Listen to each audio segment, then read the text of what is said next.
21वीं सदी का एक बड़ा अनसुलझा प्रश्न है। हर साल आप परीक्षा पर चर्चा कार्यक्रम आयोजित करते हैं, जहां आप सीधे युवा छात्रों के साथ बातचीत करते हैं और उन्हें परीक्षा की तैयारी कैसे करें, इस पर सलाह देते हैं। मैंने उनमें से कई कार्यक्रम देखे। आप सलाह देते हैं कि परीक्षाओं में कैसे सफल हों, तनाव को कैसे संभालें और बाकी चीजें भी। क्या आप संक्षेप में बता सकते हैं कि भारत में छात्रों को अपनी शिक्षा यात्रा में कौन-कौन सी परीक्षाएं देनी होती हैं और ये इतनी तनावपूर्ण क्यों हैं? बाय एंड लार्ज समाज में एक विचित्र प्रकार की मानसिकता बन गई। स्कूलों में भी अपने सफलता के लिए उनको लगता है कि हमारे कितने बच्चे किस रैंक में आए। परिवार को भी माताड़ बन गया कि मेरा बच्चा इस रैंक में आया तो मेरा परिवार शिक्षा दीक्षा में समाज में अच्छी पोजीशन में है। तो एक ऐसी सोच में का परिणाम हो गया कि बच्चों पर प्रेशर बढ़ गया। बच्चों को भी लगने लग गया कि जीवन में ये 10th और 12th के एग्जाम ही सब कुछ है। तो हमने उसमें बदलाव लाने की हमारी जो नई एजुकेशन पॉलिसी में हमने काफ़ी कुछ बदलाव लाए हैं। लेकिन वो चीज़ें धरती पर उतरे तब तक मेरा दूसरा भी रहता है कि भई अगर उनके जीवन में कठिनाई है तो मेरा भी कोई कर्तव्य बनता है मैं उनसे बातें करूँ, उनको समझने का प्रयास करूँ। तो एक प्रकार से मैं जब परीक्षा पे चर्चा करता हूँ तो मुझे उन बच्चों से समझने को मिलता है, उनके माता-पिता की क्या मानसिकता है वो समझने को मिलती है। एजुकेशनल फील्ड के जो लोग हैं उनकी क्या मानसिकता है वो समझने को मिलती है।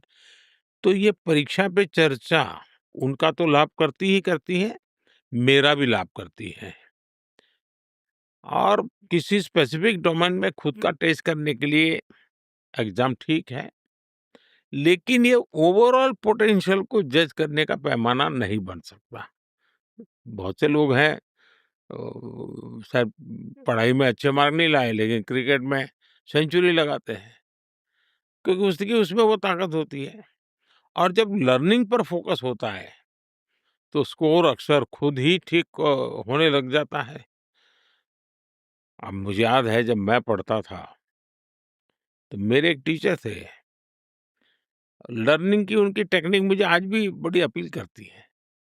वो हम बच्चों को कहते थे, एक को कहेंगे ऐसा भाई तुम घर जा करके घर से 10 चना के दाने ले आना। दूसरे को कहेंगे तुम चावल के 15 दाने ले आना। तीसरों को कहते थे तुम मूंग के 21 दाने ले आना। ऐसा अलग-अलग आंकड़ा भी अलग और वैरायटी भी अलग। तो वो बच्चा सोचता था मुझे 10 लाने हैं, फिर घर जाकर के गिनता था, तो उसको 10 के आंक याद आ जाता था। फिर उसको पता चलता इसको चना कहते थे। फिर स्कूल में जाते थे सब इकट्ठा कर देते थे। फिर बच्चों को चलो भाई इसमें से 10 चना निकालो, 3 चना निकालो, बे 2 मूँग निकालो, 5 ही निकालो। तो गणित भी सीख लेते थे, चने की पहचान हो जाती थी, मूँग किसको कहते हैं पहचान हो जाए। बहुत बाल्यावस्था की बात करता हूँ।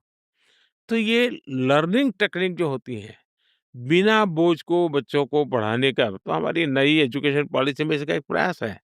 जब मैं स्कूल में था, तो मेरा देखा था कि मेरे एक टीचर बड़ा इनोवेटिव आइडिया था उनका। वो उन्होंने आते ही पहले दिन कहा कि देखो भाई ये डायरी मैं यहाँ रखता हूँ और सुबह जो जल्दी आएगा, वो डायरी में एक वाक्य लिखेगा, साथ में अपना नाम लिखेगा।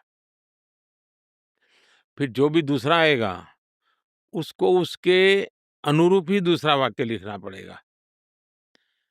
तो मैं बहुत जल्दी स्कूल भाग करके जाता था। क्यों? तो मैं पहला वाक्य मैं लिखूँ और मैंने लिखा कि आज सूर्योदय बहुत ही शानदार था। सूर्योदय मुझे बहुत ही ऊर्जा दिया, ऐसा कुछ मैंने वाक्य लिख दिया, तो अपना नाम लिया। फिर मेरे पीछे जो भी आएँगे, वो सूर्योदय पर ही कुछ न कुछ लिखना होता था। कुछ दिनों के बाद मैंने देखा कि मेरी क्रिएटिविटी को इससे ज़्यादा फ़ायदा नहीं होगा। क्यों? क्योंकि मैं एक थॉट प्रोसेस लेकर के निकलता हूँ और वो जाकर के मैं लिख देता हूँ। तो फिर मैंने तय किया कि नहीं मैं लास्ट में जाऊँगा। तो उससे क्या हुआ कि औरों ने क्या लिखा है वो मैं पढ़ता था। और फिर मेरा बेस्ट देने की कोशिश करता था। तो मेरी क्रिएटिविटी और बढ़ने लगी। तो कभी कुछ टीचर्स ऐसी छोटी-छोटी चीज़ें करते हैं, जो आपके जीवन को बहुत उपयोगी होती हैं। तो ये मेरे जो अनुभव है और मैं खुद एक प्रकार से संगठन का काम करता रहा, उसके कारण मेरे ह्यूमन रिसोर्स डेवलपमेंट के मेरा एक विशेष क्षेत्र रहा काम का। तो मैं इन बच्चों के साथ मिलकर के साल में 1 आध बार निकालता हूँ। अब वो करते-करते एक किताब भी बन गई है जो लाखों की तादाद में बच्चों को काम आती है रेफ़रेंस के लिए। क्या आप छात्रों को उनके करियर में सफल होने से जुड़ी थोड़ी बहुत और सलाह दे सकते हैं? जैसे कि अपना करियर कैसे खोजें, सफलता कैसे प्राप्त करें? ये भारत के और साथ ही दुनिया भर के उन सभी लोगों के लिए सलाह जिन्हें आपके शब्दों से प्रेरणा मिलती है, उनके लिए कुछ कहेंगे? मुझे लगता है कि जो काम मिले, वो समर्पण भाव से, पूरी तरह डेडिकेशन से अगर कोई करता है, तो अवश्य आज नहीं तो कल उसकी एक्सपर्टाइज़ भी हो जाती है और उसकी क्षमता जो है, उसको सफलता के द्वार खोल देती है। और मनुष्य ने काम करते-करते अपनी क्षमता बढ़ाने की तरफ ध्यान देना चाहिए और अपनी लर्निंग एबिलिटी को कभी भी अंडरमाइन नहीं करना चाहिए। जब वो लर्निंग एबिलिटी को लगातार उसके महात्म्य देता है, हर चीज़ में सीखने की वजह कुछ लोग होंगे जो अपने सिवाय भी बगल वाले का काम भी देखेंगे, तो उसकी क्षमता डबल हो जाती है, त्रिगुना हो जाती है। अगर मैं नौजवानों को कहूँगा कि भई निराश होने की कोई ज़रूरत नहीं होती है। दुनिया में कोई न कोई काम आपके लिए परमात्मा ने लिखा हुआ ही है, आप चिंता मत करो। आप अपनी क्षमता बढ़ाओ, ताकि आप योग्य कर पाओ। मैंने तो सोचा था डॉक्टर बनूँ, अब डॉक्टर नहीं बना, मैं टीचर बन गया, मेरी ज़िंदगी बेकार हो गई। ऐसे करके बैठोगे तो नहीं चलेगा। ठीक है, डॉक्टर नहीं बने, लेकिन अब तुम टीचर बन कर के 100 डॉक्टर बना सकते हो। तुम तो एक डॉक्टर बन के सब पेशेंट का भला करते हैं।